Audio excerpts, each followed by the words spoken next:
എവിടേക്കോ ഞാനേക്കാ ഞാൻ കുട്ടിയൊക്കെ ഒരു വിട്ട ഡ്രസ്സിനെ മകളെ കുട്ടികളാക്കാറല്ലേ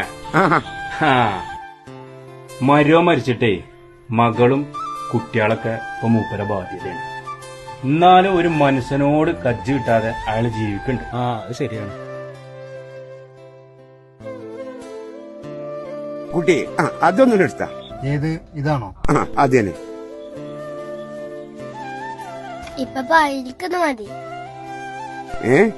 ഇതോ? ഇതിനെത്ര കിട്ടിയ വില? ഇത് കുറച്ച് കൂടിയ ഐറ്റംസ് ആണ്. 1000 വില വരും. പടച്ചമ്പുരാനെ എന്നാ അത് വേണ്ട. കുറച്ചും കൂടി വില കുറഞ്ഞുണ്ടെങ്കിലേ അതാ മാണ്ടിയത്. അങ്ങനത്തെ ഇല്ലേ? കുറഞ്ഞതോ? നോക്കട്ടെ കേട്ടോ. ഇപ്പൊ എനിക്ക് മൈലാഞ്ചി വാങ്ങി തരുമോ? മൈലാഞ്ചിയും വാളിയൊക്കെ വാങ്ങിത്തരാ.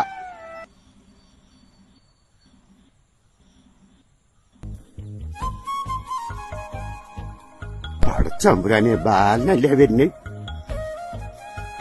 വേണ്ട വേണ്ട വേണ്ട എന്നെ കണ്ടോ. അതെ ഞാനേ ഒളിച്ചാൻ നോക്കിയല്ല. നിങ്ങൾ എന്റെ കുറച്ച് കാശ് വാങ്ങി അന്ന് തുടങ്ങിയതല്ലേ ഈ മാറിക്കളി. വെറുതെ ആളുകൾ പറയുന്നത്. ഒരു ഇടപാട് മതി എല്ലാ ബന്ധവും തകരാറ്. ബാല അന്റെ കായ് ഞാൻ വല്ലാതെ വൈകാതെ തന്നെ തരാം. ഇഞ്ചടുത്ത് 1000 ഉറുപ്പ്യ ഉണ്ട്. തൽക്കാലം ഇത് കച്ചിത് വെക്കും. ബാക്കി ഞാൻ അധികം വൈകാതെ തന്നെ തരാം. 1000 ഉറുപ്പ്യ നിങ്ങൾ എനിക്ക് തരാനുള്ള കാശ് തരാൻ നിങ്ങൾക്ക് അറിയില്ലേ? തൽക്കാലം ഒരു കാര്യം ചെയ്യും. ഈ 1000 നിങ്ങളെ പിടിക്കും. അല്ല ബാല അങ്ങനെ പറയല്ലേ. ജയ് ബാല ബാല ഇപ്പ ആ കഥയകത്ത് ഒരു 300 ഉറുപ്പ്യ കട എടുക്കാണ്ടോന്ന് ചോദിച്ചീനു.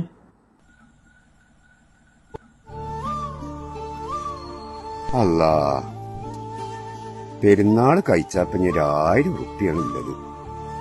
അതിന്നിപ്പോ ഒരു 300 കൂടി കൊടുത്താ പാവം. ഇല്ലാത്തോണ്ടാണല്ലോ ഇപ്പൊ ഈ ചോദിച്ചത്. ഉണ്ടാവുന്ന് പറഞ്ഞള മളെ. പഴച്ചമ്പുരാനെ എവിടുന്നാ ഈ കായ്? ഇത് കുറച്ച് തോലുണ്ടല്ലോ തമ്പുരാനെ. എവിടുന്നാ റബ്ബേ? ഇത് എനിക്കും പ്രശ്നങ്ങളില്ലേ?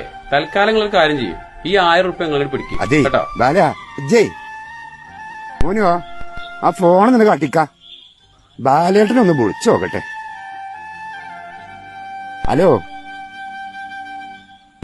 ബാല. കുഞ്ഞു ഒന്നും ഇങ്ങോട്ട് പറയണ്ട. നാളെ പെരുന്നാൾ സദ്യ ഒന്നാലും ഞാനും ഇത് കുട്ടികളും തരുന്നു. കാര്യങ്ങളൊക്കെ ഉഷാറാകട്ടെ. എന്റെയും കുടുംബത്തിന്റെയും ഈദ് മുബാറക്. ഈദ് മുബാറക്.